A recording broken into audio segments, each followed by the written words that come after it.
Greetings, ladies and gentlemen, this is Mr. Schwartz. Welcome back to my channel for the first episode of Cine-Draw. Very simple premise, very simple idea. I have a sketchbook right here, and I just went and saw a movie. So what I would like to do is draw in this sketchbook while I talk to you about the movie that I just saw. That movie in question this time is Escape Room.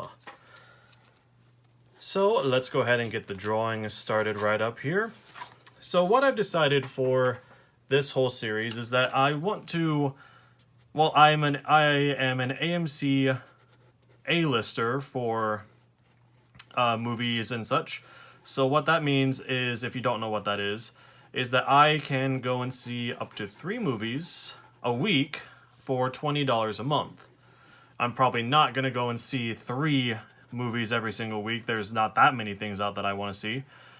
But I decided it's probably a good thing to, get me out of the house, because as an artist and an introvert, I tend to coop myself up in the house a whole awful lot. So I feel like this is a good way to get me out of the house, get me out and doing some activities that don't involve just cooping myself up around here.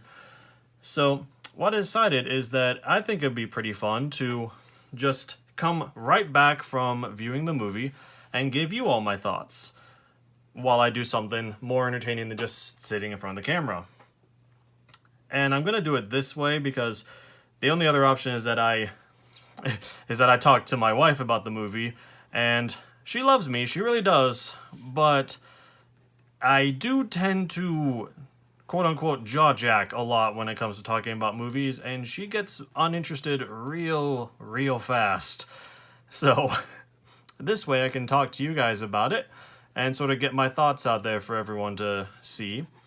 And so let's go ahead and start talking about Escape Room. So this is a movie that I really did not know existed until maybe about a month ago when it showed up as an advertisement on a YouTube video that I was getting ready to watch. So I was kind of interested at that point because I was like, oh, I've been to an escape room. It looks like a horror-themed escape room type of scenario. But then I saw the fact that it was being released in January, which, if you know anything about movies, should tell you that it's probably not going to be a very good movie. For those of you who don't know, January is basically the quote-unquote dumping ground for movie companies to just get their products out that they don't really have a whole lot of faith in, they don't have a whole lot of confidence in that they're going to be any good. So they just stick them out in January because otherwise they're going to be competing with blockbuster stuff that comes out in April, May, June, and July. Or they're going to be competing with Oscar bait that comes out in November and December and such. So January is basically the dumping ground for a studio to try to make maybe some semblance of money on a movie that was probably sitting on the shelf for a couple of years.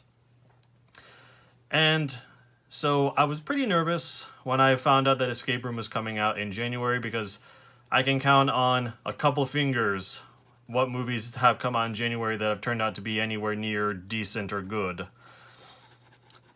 So I went in with the expectations of, okay, it's a Friday night, I feel like getting out and about, so I feel like going to see something that I know probably isn't going to be super great, but I do hope that it's just schlocky fun, because I am a big fan of movies like B-grade horror movies or B-grade suspense movies, and just because they're just fun. Like, I didn't expect it to be good, I just expected it to be somewhat enjoyable, or to just be somewhat decent. And it is one of the only movies out right now that is not 2 freaking hours long. Oh my lord. What is it with movies nowadays feeling like they have to be beyond 2 hours long? Some of them are almost pushing 3 at this point. But anyway, that's a rant for another day. The only other option that I was really kind of interested in was Spider-Man Into the Spider-Verse. And I know some of you are probably screaming at me right now, are you kidding me? You could have gone to Spider-Man Into the Spider-Verse, but you went to Escape Room instead. And you probably have no sympathy for me, and I don't really blame you. But the only reason why I'm not going to go and see Spider-Man Into the Spider-Verse is a very simple one, where the style of animation that they use, the sort of deliberately janky or deliberately clipped animation, while it has a really great style about it, it does unfortunately trigger my motion sickness, and I start to feel really nauseous when I see animation like that. A similar thing happened when I tried to start watching the Netflix show Dragon Prince, and which I wanted to watch because it has the same head writer as Avatar: The Last Airbender did, but it had that same janky animation that I know was on purpose, like it was obviously a purposeful style, but I just couldn't watch it before starting to feel really like sick to my stomach. So that's unfortunately why I'm going to have to skip out on Spider-Man Into the Spider-Verse. But, again, you probably noticed by this point that I'm not actually talking about Escape Room all that much. And, well, I heard a lot of people complaining about it a lot as I was leaving the theater. They were saying it was dumb, they were saying it was ridiculous, they were hoping it was going to be fun, but it just kind of ended up being stupid. And, quite honestly, I enjoyed it. Is it a great movie? No, not by any stretch of the imagination. Is it pretty much exactly what I hoped it was going to be? Yes. I went in with the hope that it was going to be a silly little movie that revolved around escape rooms, and they were going to have somewhat clever solutions, and they were going to try to work and they were going to have to try to work to figure out the puzzles. And it was the kind of puzzles where we as the audience, or at least I was able to figure out the puzzles along with the members of the cast, which was pretty cool. Oh, by the way, before I go on any further, there is going to be spoilers, just to let you know. So, I do like that the movie actually stuck to its guns of actually putting the characters in peril, because in the first few rooms they're thinking it's just all part of the game and they're not in any actual danger. But then when the characters dies in the second room and you realize, oh no, stuff has just gotten real right now. So I like that. I like the fact that they stuck to their guns. I like the fact that there is, I believe, 5 or 6 puzzle rooms in there, so there was a nice variety. It kept the pace up really well. The characters were archetypes, no doubt about that. I don't actually remember any of their names. I remember their characters, the brilliant but shy college girl, the tough as nails, shrewd businessman, the pothead, the war veteran, and the jolly fat guy. And the gamer kid who gets made fun of because, oh, you play games, that means you don't have sex. Oh, look at me, so, it's that kind of thing. Basically, everything that you would think they would say as their stock characters is what happens. But I do give them credit that the movie does do some decently unique things with their characters. I like that they actually die, and it seems like they actually stay dead, as opposed to it being like, oh, you won the game, and it turns out nobody was actually dead the whole time. I like that there was actual stakes. It was a PG-rated thriller/horror movie, so... it was a PG-13 rated thriller/horror movie, so there wasn't a whole lot of gore. There was some that you could... a kid gets his leg snapped at one point, and you can see the bone sticking out for a little bit there, as long as they'll let you do that on a PG-13 rated movie. But I will say that the one part that I am not as fond of is that if you've ever seen, there was a movie a couple of years ago that got a lot of press because James Gunn helped write the script, but it was called The Belko Experiment. And the escape room reminded me a lot of The Belko Experiment, mainly in how it ends.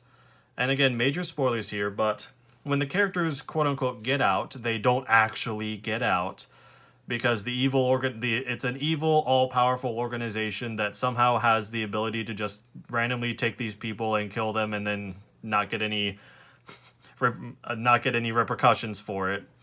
It had the same thing where the character beats the game and then they talk to the game master and they just say something to the effect of, oh, the reason we do this is because there's rich people and rich people are jerks and they want to watch people die, so we have to concoct these elaborate death traps in order to appease the man upstairs who we never get to actually see.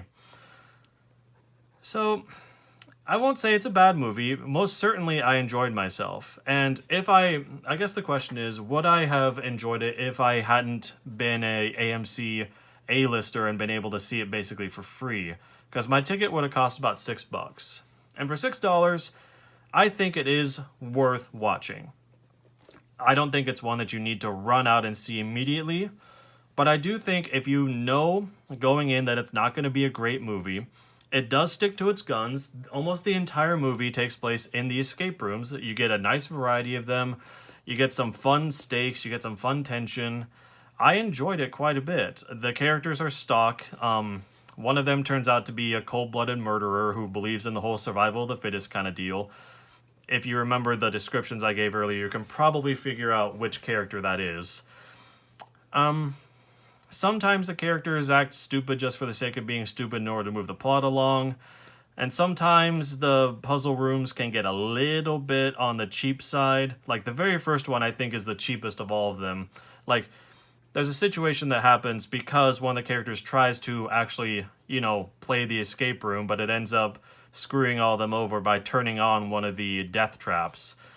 But there was no way for that character to know that that was going to happen. And I know that I said there'd be spoilers, but if you are interested, I don't want to, take the entire experience of watching the movie away from you. I wonder if any of you now can actually figure out what I'm actually drawing. If you're a fan of anime, you probably know exactly who I'm drawing. It probably wasn't that difficult. So again, there's some flaws with the movie. Of course there are. It's a movie coming out in January. It's a PG-rated horror/thriller movie. It feels like it was probably on the shelf for a long time, like it was maybe shot a long time ago, and then it finally was just pushed out because they wanted to make some kind of money off of it because of the recent craze of escape rooms. But honestly, if you know what you're getting into, it's just a silly, fun little thriller movie. You get exactly what you hope for. You get 5 or 6 escape rooms, you get some fun puzzles, you get some decent stakes, and you get some relatively fun action near the end. But I will tell you, if you suffer from epilepsy, one of the puzzle rooms, probably in my opinion, it's the cheapest one because it's the easiest one to fix, and the only reason it's difficult is because they get poisoned. But I will say that at one point in this movie, if you suffer from epilepsy, you're going to have a real bad time. I would probably about as bad a time as you would have had if you watched the screensaver fight scene in The Incredibles 2. It's that egregious. So be warned about that. Otherwise, I would probably go check it out. If you can check it out for cheap, if there's like a matinee showing of it, I'd check it out. Otherwise, this is definitely one that you can Redbox pretty easily, I think. That's a pretty easy Redbox recommendation for me. Not a very long video this time, because there's not a whole lot to talk about with the movie. But what I am going to do is I'm going to stop drawing right here, and I will continue drawing this character on the next time that I do a Cine-Draw for you. So that way, it's not going to just continuously be a whole bunch of sketches in here. You're actually going to see me work a drawing from beginning to completed inks at the very end. So that's, ladies and gentlemen, this is my first episode of Cine-Draw. I hope you enjoyed it. This is going to be, I think it's going to be a fun series for me to do. And I hope you have yourselves a good day. And this has been Mr. Schwartz. And I'll see you guys next time.